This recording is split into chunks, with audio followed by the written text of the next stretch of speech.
அறிவு ஒரு ஆன்ற கல்வி இம்மூன்றின் செறி உடையான் செல்க வினைக்கு. தூது என்ற அதிகாரத்திலே வரக்கூடிய 684வது திருக்குறள். அறிவுறு ஆராய்ந்த கல்வி. யார் தூதுவனாக தேர்ந்தெடுக்க வேண்டும்? இப்போ அதுக்குதான் யூபிஎஸ்சிலாம் வராங்க, ஐஎஃப்எஸ், ஐபிஎஸ், ஐஏஎஸ், இந்த மாதிரி இந்தியன் ஃபாரின் சர்வீஸ் எல்லாம் இருக்கும். அப்போ ஒரு அம்பாசிடர் எப்படி இருக்கணும் அப்படின்னு வள்ளுவர் அந்த காலத்துல எழுதுறார்.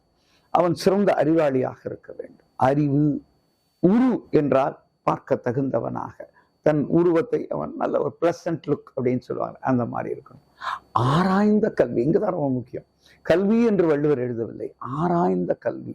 எது சரி, எது தவறு, இதை இந்த இடத்தில் போடலாமா, இதை பயன்படுத்தலாமா, இதை இம்ப்ளிமெண்டிங் டெக்னிக் என்று சொல்வார்களே, இதை இந்த இடத்துல படிச்சதெல்லாம் அப்படியே போட முடியாது. ஆராய்ந்த கல்வி, இந்த மூன்றில் திறனுடையவனே தூதிற்கு தகுந்தவன், தக்கவன் என்பதை உறுதிப்படுத்துகிறார்.